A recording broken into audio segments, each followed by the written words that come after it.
Ministers in the room, representatives of the diplomatic corps based in Angola, and those who traveled here to be at the business forum, and business leaders, all protocol observed. Good morning. Oh my goodness. Where I come from, we greet good morning. Good morning. My name is Margaret Celeste Gustavo. I'm the Executive for Competitiveness and Branding at the Namibia Investment Promotion and Development Board. And I have the pleasure of being your Director of Ceremonies and will be guiding you through the activities lined up for today. Let me begin by extending a warm and heartfelt welcome to all delegates joining us here in person this morning, as well as our guests who are connected online. As usual, while the virtual experience can never fully mirror being in the room, we are grateful for the technology that allows us all to participate and contribute. To our online participants, please feel free to send your questions to the app. We encourage you to engage fully. Put on your best virtual suit. We know what we dress like. We dress on top just so we look nice on camera. Otherwise, we're still in our pajamas. So ladies and gentlemen, it's time to take off.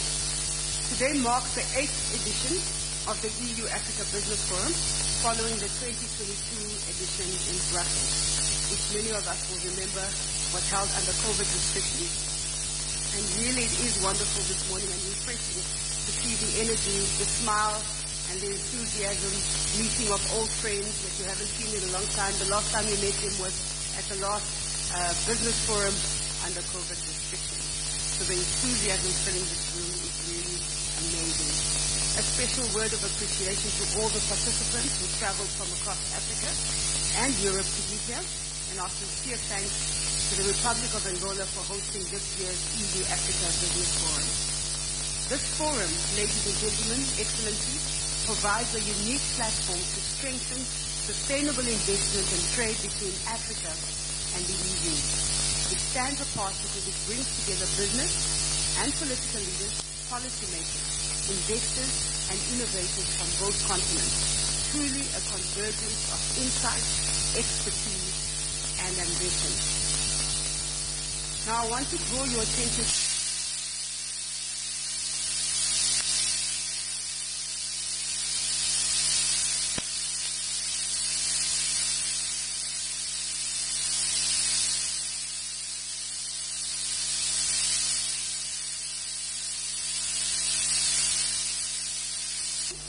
as well as Mr. Yusuf.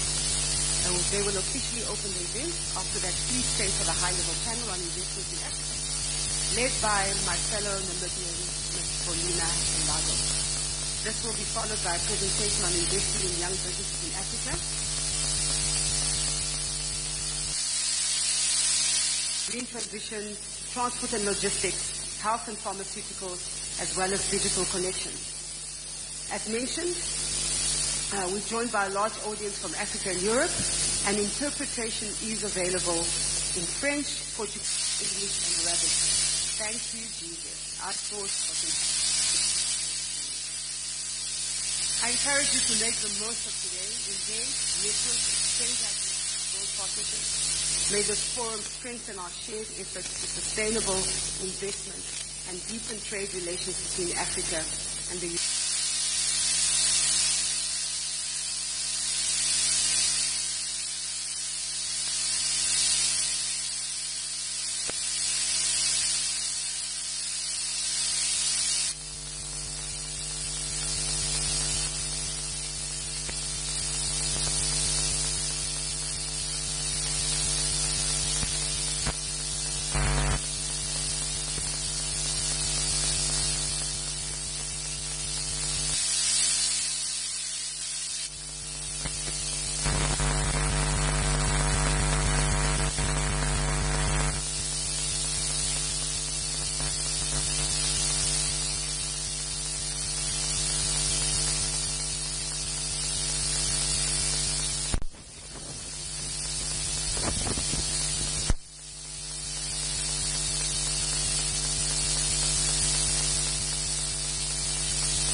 fellow leaders.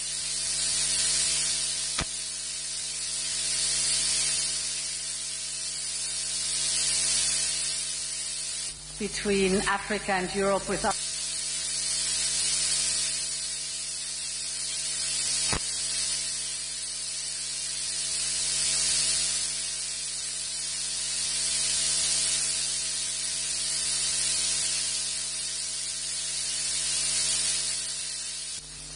you share skills and technologies across borders. You build the jobs of the future. And that's what the forum is about today.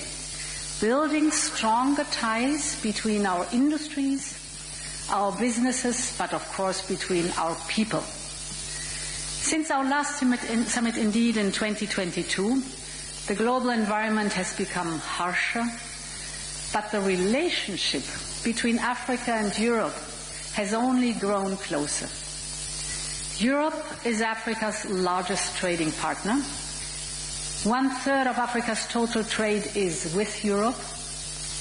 And we are Africa's largest investor with 240 billion euros in 2023 alone. But I think we can achieve much more. Is the moment to invest in Africa and to partner with Africa. This continent has everything it takes to deliver prosperity at home and to shape the global economy of tomorrow.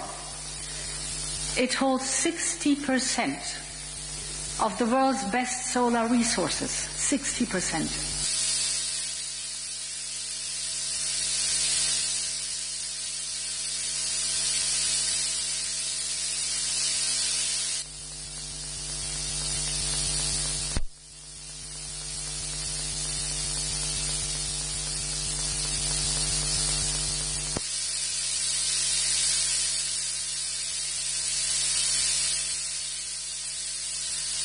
That build value locally rather than extracting it, that strengthen industrial capacity rather than create a dependence on imports, that boosts local jobs rather than outsourcing them. And this is the partnership that Europe is putting forward, strong and mutual beneficial, one that helps communities and industries on both continents to thrive. At the heart of this investment agenda is Global Gateway. When we launched it, we committed to investing 150 billion euros in Africa by 2027. And since then we have mobilized investments of over 120 billion euros, so we are well on track to meet our targets. Global Gateway is not only about large-scale public investment. Its strength lies in governments, banks and businesses from both countries pulling in the same direction. And that's why we're doubling down on efforts to partner with the private sector. And I see several of our European companies here today who are already engaged in this work. We have, over the last month, been listening to your ideas, and now we are taking steps forward to strengthen your investment. This October, for instance, we announced a new Global Gateway Investment Hub. This platform gives companies the opportunity to bring forward their own project ideas, mobilize support, engage in the implementation. This is a major step forward and responds to a request many of you made. You have said, involve us from the beginning on, and we have listened. Ladies and gentlemen, today I want to highlight 3 additional ways how we're making it easier for businesses to invest and grow in Africa. The first is on finance. Africa has all the resources for growth. Natural resources in abundance, and a young and dynamic and talented population. What's needed now is capital for infrastructure, jobs, and innovation. Through Global Gateway, we are now working to de-risk, make finance affordable, and offer guarantees, so create a conducive environment. And this is how we can support investors to finance projects in more challenging markets, because they have the ideas, they have the projects. What they need is this conducive environment. Take digital connectivity, for example. High-speed internet only reaches 10% of Africans, and it is often unaffordable. But greater digital access starts a positive chain reaction, you know it all. Businesses grow faster. New and better jobs are created. Governments collect more taxes. Investors see stronger returns. And this is why Global Gateway focuses on mobilizing private investment in digital infrastructure. For instance, we are now expanding our data cables to East and West Africa and deploying the Medusa cable that connects Europe and North Africa.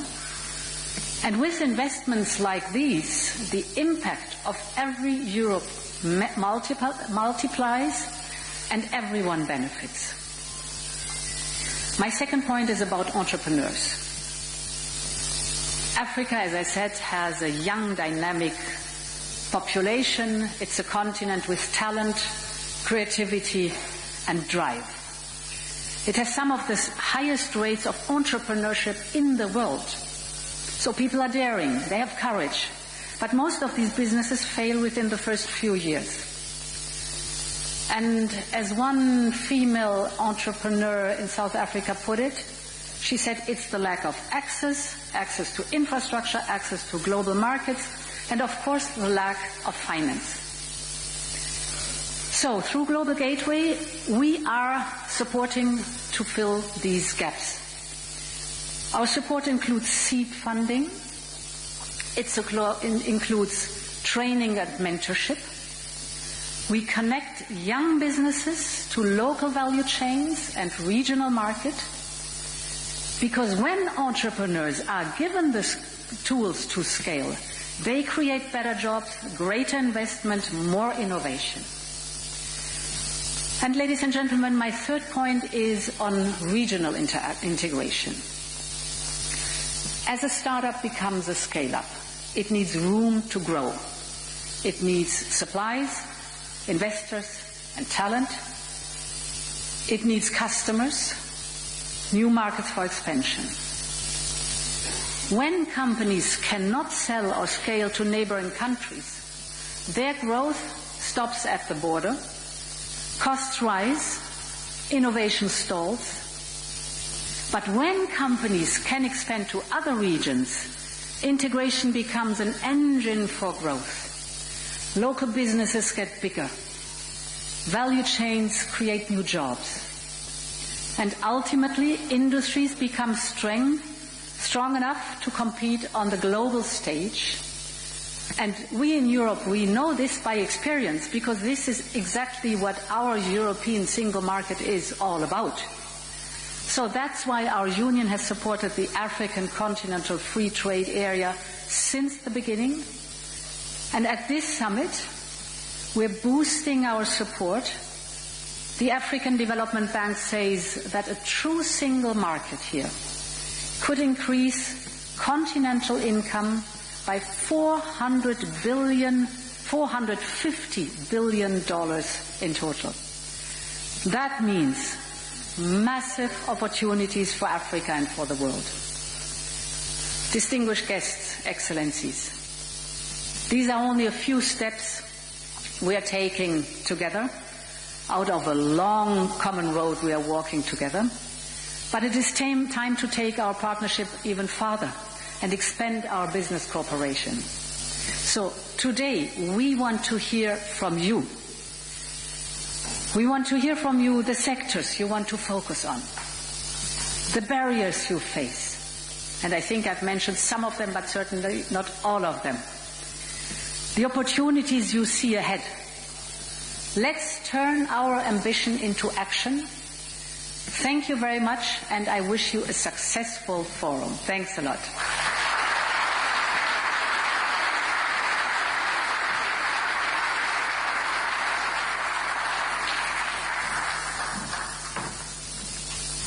Thank you, Your Excellency. 3 points that Her Excellency mentioned: finance, de-risking finance, financing, offering affordable finance, financing projects in Africa, and also through using digitalization to do so.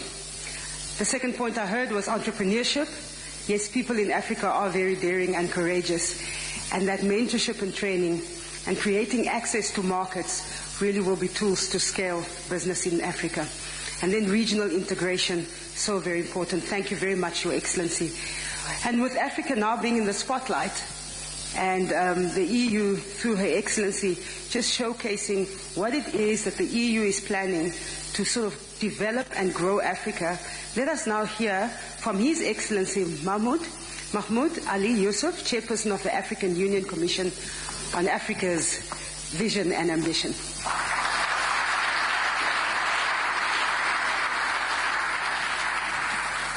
Excellences, Mesdames et Messieurs les Premiers ministres, Excellences, Mesdames et Messieurs les ministres, Excellences, Madame la Présidente de l'Union européenne, de la Commission de l'Union européenne, Mesdames et Messieurs, membres des communautés d'affaires, permettez-moi de vous souhaiter la bienvenue à ce forum d'affaires, l'occasion de rappeler l'importance du partenariat entre le secteur privé et le secteur public. Le continent africain a l'ambition de faire émerger un marché unique d'une valeur de 3,4 trillions de dollars. Le continent africain connaît une période en ce moment de transformation significative. Tout un système favorable aux investissements se met progressivement en place. La ZLECAf est en train de prendre son envol grâce à l'initiative du commerce guidé, dont 27 pays sont membres. Il y a 2 ans, son protocole sur les investissements a été adopté. L'Union africaine a également mis en place le cadre politique et juridique pour la promotion des start-up. Mesdames et Messieurs, l'agenda 2063 dispose des instruments tels que le programme d'entrepreneuriat de l'Union africaine. À cela s'ajoute la plateforme virtuelle sur les investissements. Le continent africain dispose par ailleurs du programme africain pour le développement des infrastructures, à travers des corridors logistiques, des réseaux énergétiques et un système bancaire financier performant en pleine évolution. Notre continent est particulièrement intéressé par des investissements dans le cadre du compact avec l'Afrique. C'est le message de fond que nous adressons à nos partenaires européens dans le cadre du compact dans sa phase 2. De plus en plus de pays africains améliorent leur écosystème d'investissement et préparent le terrain afin d'attirer davantage de capitaux européens. Cependant, l'Afrique a toujours prôné pour des partenariats plus équilibrés. Il est essentiel de réformer profondément l'architecture financière internationale. L'accès au marché des capitaux doit être transparent. Le coût du capital pour les emprunteurs africains n'est pas le même pour les autres. Il n'existe pour cela aucune raison économique valable pour une telle situation. L'Argentine, par exemple, reçoit plus de prêts concessionnels par les institutions de Bretton Woods que l'ensemble des États africains. Ce n'est pas normal. L'autre goulot d'étranglement sur lequel nous insistons beaucoup, c'est le fardeau de la dette. L'Afrique a adopté une position commune sur la soutenabilité de la dette. Il faudra nous écouter. La soutenabilité de la dette est une question essentielle pour l'avenir des économies africaines.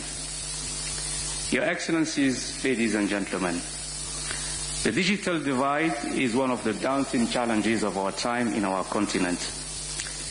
It could be an opportunity to major transformation for African economies. However, we need more investment in innovation, technology, artificial intelligence, and in broader terms, in digital economy. Just to give you an example, China and the United States are investing hundreds of billions of dollars in developing artificial intelligence. We don't have that money on the continent, so we need your support. because developing together will certainly be more beneficial to all of us instead of the narrow-minded, positioning in terms of protectionism and also selfishness, if I can say that word. There is no doubt that the African continent will be the powerhouse of global growth in the coming decades. For that purpose, we need to invest together in those high-value addition sectors. Madam, the President of the Commission said that the Global Gateway is really the future for that partnership between Africa and the European Union. We believe in that, but we also need more deliverables. We need more European companies, investors to come to the continent, because it will be first and foremost in the best interest of those companies to invest in Africa. With 2.5 billion inhabitants by 2050, most of them are young. The manpower is on the continent. The resources are in the continent. The future of the world is in this continent. I thank you.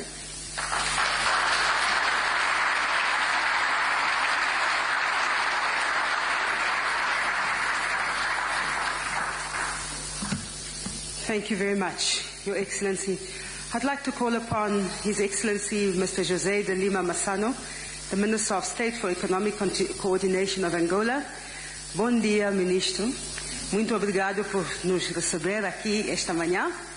Cada vez que volto a Angola, reconheço que o país está ainda mais belo e em constante desenvolvimento. Parabéns, Angola.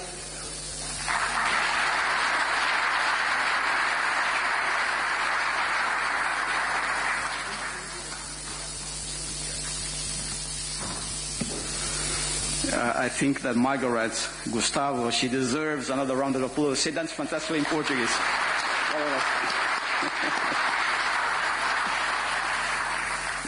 Well, Excelência Senhora Ursula von der Leyen, Excelência Senhor Mahmoud Ali Yousuf, Excelências, minhas senhoras e meus senhores, em nome de Sua Excelência o Presidente da República, João Manuel Gonçalves Lourenço, Presidente em exercício da União Africana, é com enorme prazer que vos dou as boas-vindas a Angola. É uma grande honra receber-vos na nossa capital, Luanda, para o Fórum Empresarial União Africana-União Europeia, que se realiza à margem da 7ª Cimeira União Africana-União Europeia, no ano em que celebramos 25 anos de parceria formal entre as duas uniões e em que Angola comemora 50 anos de independência nacional. Este Fórum de Luanda ocorre na sequência da definição da Visão Conjunta 2030, que resume o compromisso de construção de uma parceria estratégica assente na solidariedade, segurança, paz, desenvolvimento económico sustentável e prosperidade para presente e futuras gerações dos nossos dois continentes. Nestes 2 dias vamos continuar o diálogo e avançar na implementação dessa visão conjunta para ligar capital à oportunidade, ideias à inovação e ambição à implementação, particularmente nos setores da energia, infraestruturas, saúde e educação, corredores digitais, todos estes vitais para o bem-estar das nossas populações e que serão aprofundadas durante este encontro.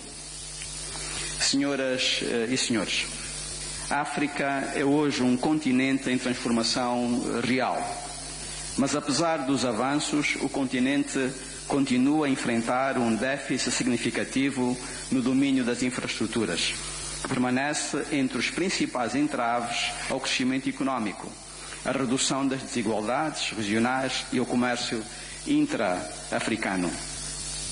E neste contexto que saudamos vivamente iniciativas como a Global Gateway, por assumirem compromissos firmes com a mobilização de recursos para o investimento em infraestruturas que criam oportunidades, congregam investidores, ampliam mercados e consolidam a integração económica de modo amplo e diversificado, como é o caso do corredor do Lobito, um eixo regional conectando Zâmbia, República Democrática do Congo e Angola, com potencial para movimentar mais de 20 milhões de toneladas de carga por ano, transformar a dinâmica comercial continental entre o próprio Atlântico e o interior, de criar novos corredores de desenvolvimento económico. Sabemos que são ainda muitos os desafios, mas também as oportunidades, pelo que é importante o engajamento direto da comunidade empresarial e financeira europeia e africana em parcerias mutuamente vantajosas, que nos permitam mais rapidamente responder às necessidades de um continente maioritariamente jovem, por natureza dinâmico e de reconhecido potencial no mercado global de cerca de 1,3 mil milhões de habitantes. Excelências, senhoras e senhores, Angola está a escrever a sua narrativa económica, transcrevendo para uma economia mais diversificada e integrada, regional e internacionalmente. E afirmamos, por isso, o nosso interesse na cooperação internacional, no investimento conjunto e no diálogo construtivo. Continuaremos empenhados em construir um futuro melhor para os nossos cidadãos e para acrescentar valor como um ator regional e global, estando certos que refletimos também aqui o desejo e o percurso dos países representados neste importante fórum empresarial. Uma vez mais, muito obrigado por estarem conosco e desfrutem do calor humano e acolhedor de todos os angolanos. Muito obrigado.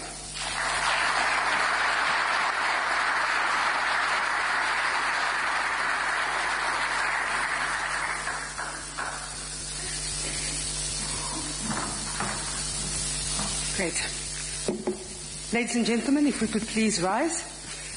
I believe we have Her Excellency, Her Excellencies, and His Excellency. They will be leaving now for other engagements, as I mentioned earlier on. So thank you very much, Your Excellencies. Thank you so much for coming and joining us this morning. We wish you well for the rest of the day.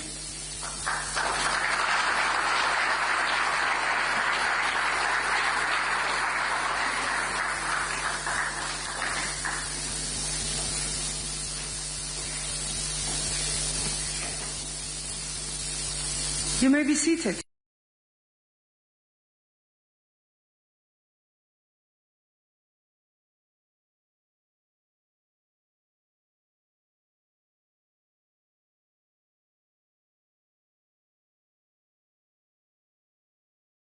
Heard what the ambitions are from Africa as well as the EU, and we're going to have a discussion, a few presentations by given by three large development finance institutions.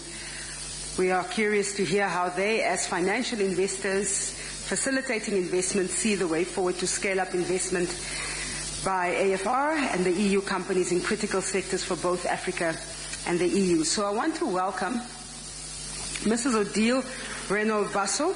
She is the President of the European Bank for Reconstruction and Development. Mr. Sidi Oudta, President of the African Development Bank Group, as well as Mr. Ambroise Fayole, Vice President of the European Investment Bank. They will each do a short presentation just to give us an oversight in terms of finance, how finance is being generated, how we will de-risk, etc., in order to grow the investments and trade between Africa and the EU. So I'm going to call on Mrs. Odile Renaud-Basso. Give her a warm round of applause.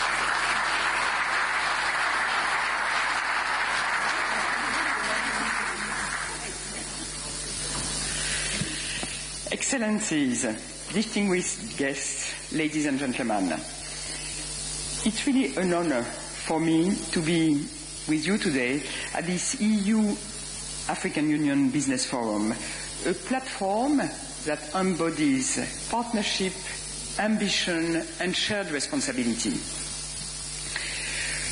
Prosperity is not only a goal, it is a strategic imperative for both Africa and Europe. And the EU joint vision for 2030, anchored in the 150 billion euro global gateway investment package, lays out an ambitious path towards a prosperous and sustainable future for African and European citizens. The EBRD, European Bank for Reconstruction and Development, is proud to be a strategic implementing partner here. We share the conviction that economic transformation and shared prosperity cannot happen without sustainable private sector financing and delivery. African countries themselves are placing the private sector at the heart of their development strategies and actively seeking investment. This is where we collectively must rise to the challenge.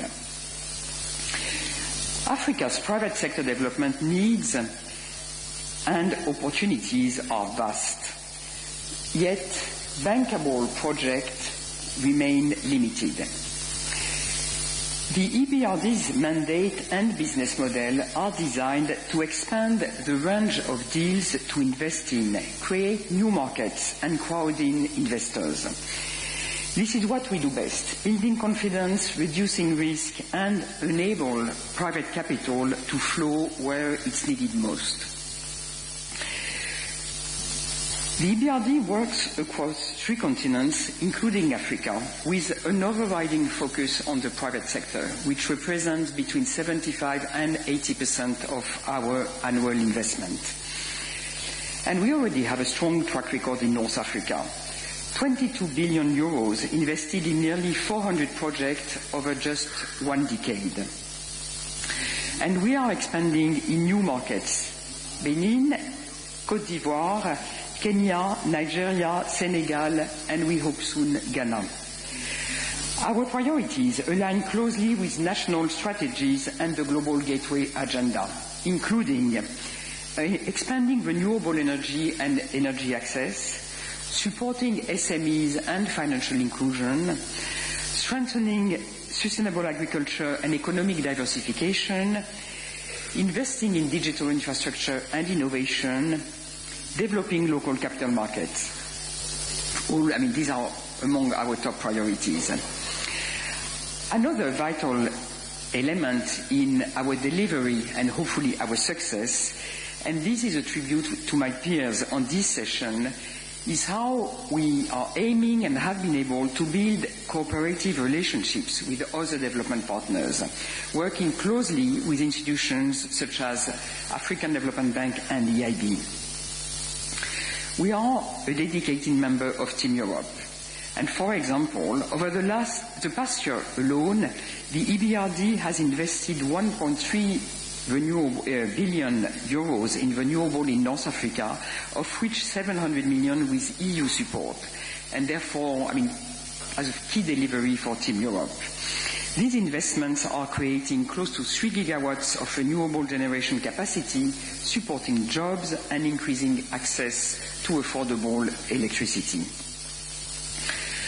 To achieve these ambitions, we offer a broad suite of instruments: debt, equity and guarantee, tailored to diverse project needs. We deploy innovative risk mitigation tools such as our Green Economy Financing Facility. There, for example, we help local banks finance green technologies through an unfunded risk participation coupled with technical assistance.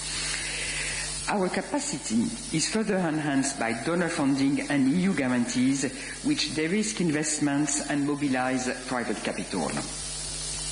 We also provide local currency financing and work to strengthen capital markets.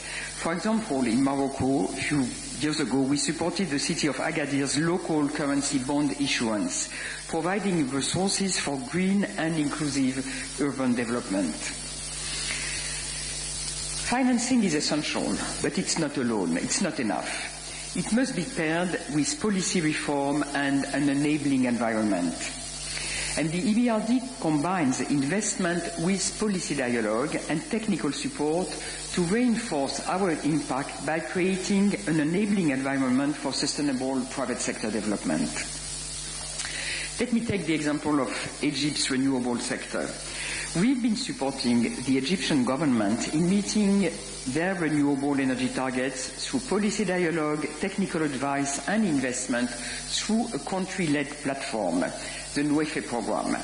And today, Egypt is retiring 5 gigawatts of inefficient power and adding 10 gigawatts of solar and wind capacity by 2028.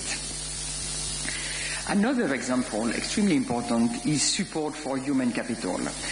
Through our private sector inclusion model, we integrate pathways for young people and women entrepreneurs and skill developments into our investments, because growth must be inclusive.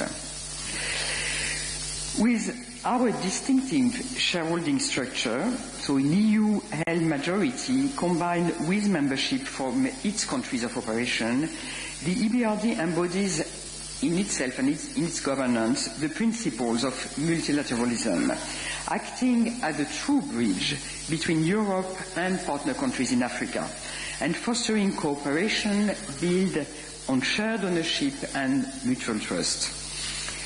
We help bridge the gap between EU public institutions and economic operators by being close to the ground and understanding the realities of what it means to invest.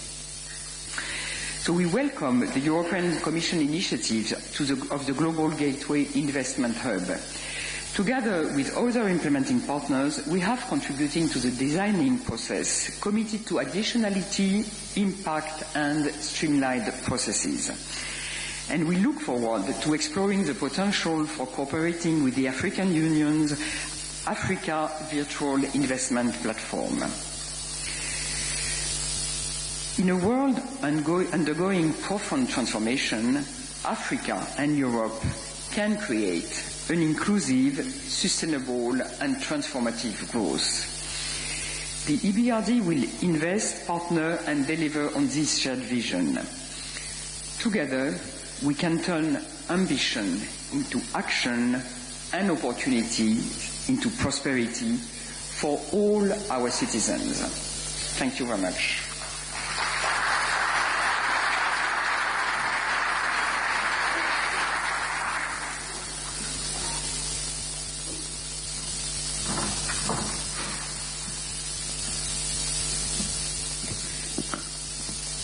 Thank you, Mrs. Basu.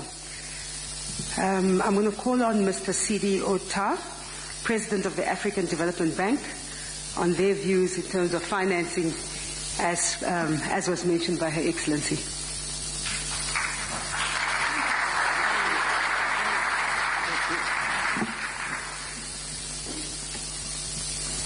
Excelências, Ministros, distintos líderes do setor privado africano e europeu, senhoras e senhores, permitam-me, antes de tudo, expressar os meus sinceros agradecimentos e a minha profunda gratidão à Sua Excelência, o Presidente João Manuel Gonçalves Lourenço, Presidente da República da Angola e Presidente da União Africana. Excellences, Mesdames et Messieurs, c'est un honneur de prendre part à cet important forum au moment où le partenariat entre l'Afrique et l'Europe s'apprête à embrasser une ambition renouvelée. Ce forum d'affaires ne se limite pas à un simple cadre d'échange, il nous offre l'occasion d'avancer un agenda commun de croissance, de stabilité et d'opportunité fondé sur le respect mutuel et un objectif partagé. Dans un monde qui évolue à une vitesse remarquable, les choix que nous faisons ensemble influenceront non seulement l'avenir de nos deux continents, mais également la trajectoire de l'économie mondiale. L'Afrique est en passe de devenir le prochain moteur majeur d'investissement et de croissance au niveau mondial. Avec une économie évaluée à 3 300 milliards de dollars, appelée à doubler d'ici 2040, et la plus grande population en âge de travailler, une force de travail qui sera, à partir de 2035, supérieure à la Chine et à l'Inde combinées, le potentiel est immense. La transition énergétique ouvre des opportunités sans précédent.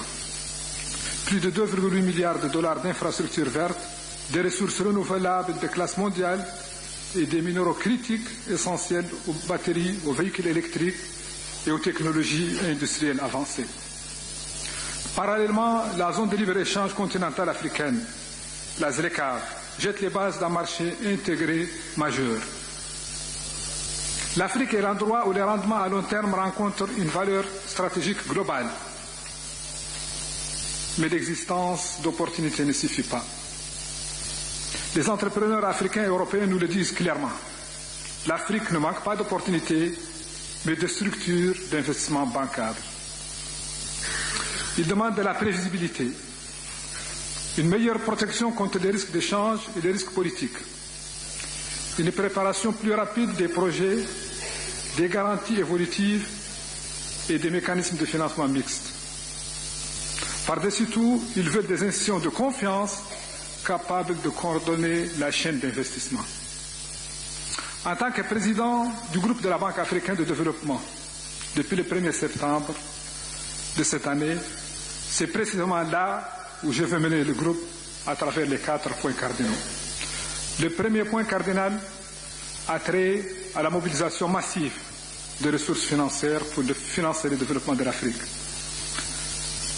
Le deuxième point cardinal est relatif à la réforme de l'architecture financière africaine pour plus de synergie et d'interaction entre les acteurs financiers africains, une plus grande mobilisation de l'épargne africaine. Troisième point cardinal est relatif à notre démographie. Nous devons utiliser notre démographie pour faire de l'Afrique la prochaine puissance économique mondiale.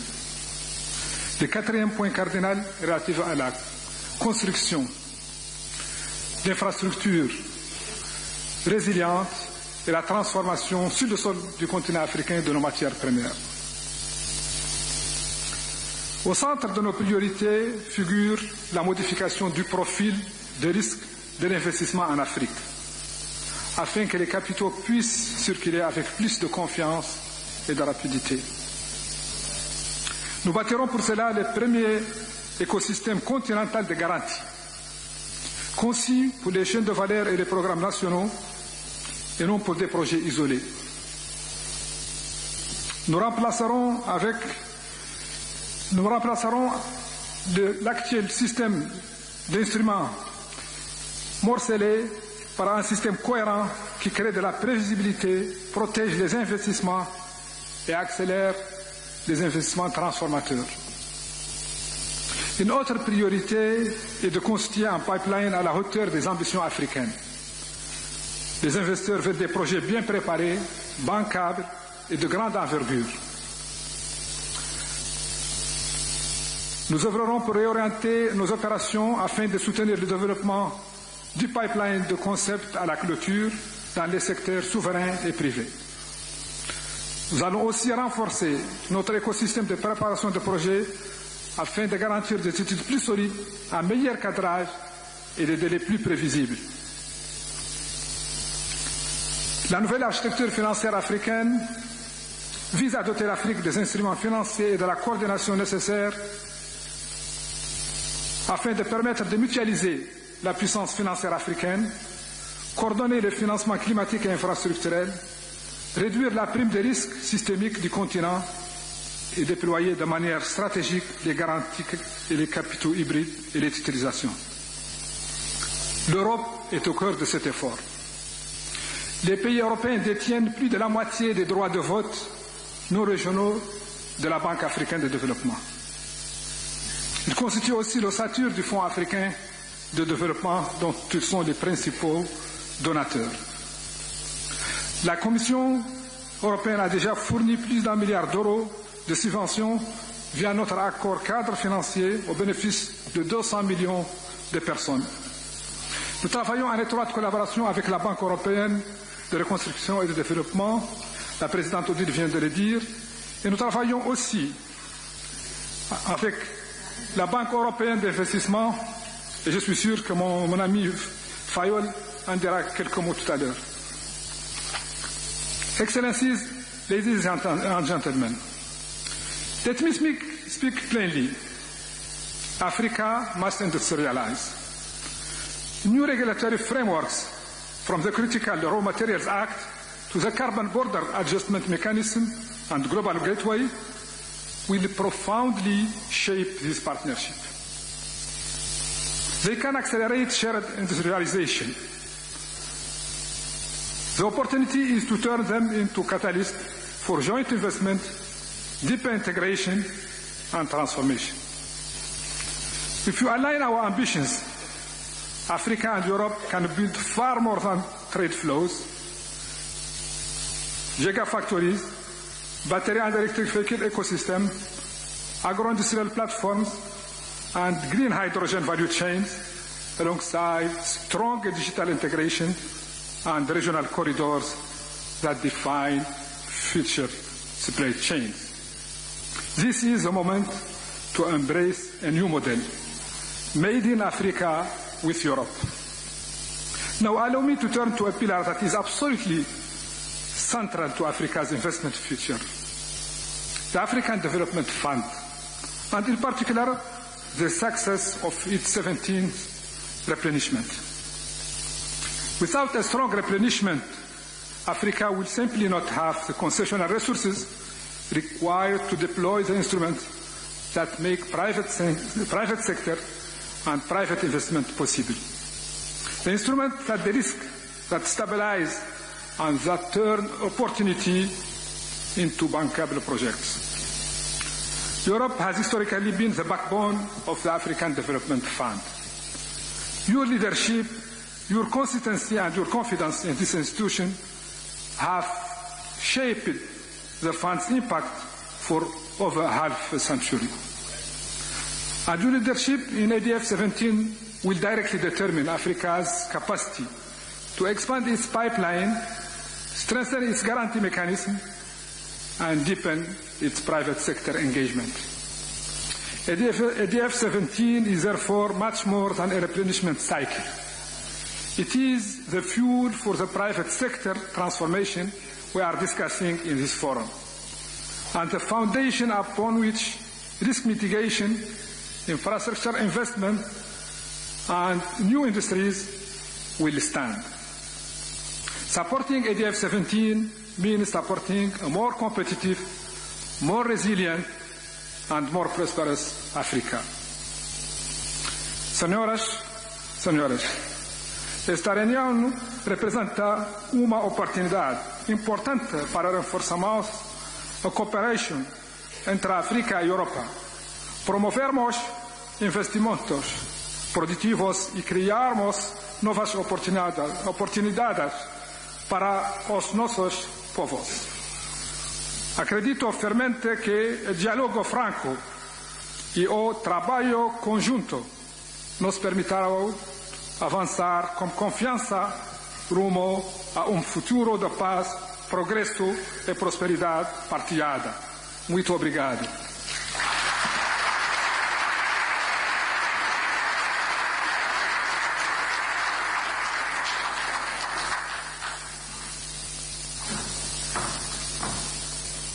Wow. I've never been to a place where somebody speaks all languages to cater for everyone in one moment. But thank you very much, sir. I want to call upon Mr. Ambrose Fayoli, the Vice President of the European Investment Bank, to now deliver his remarks.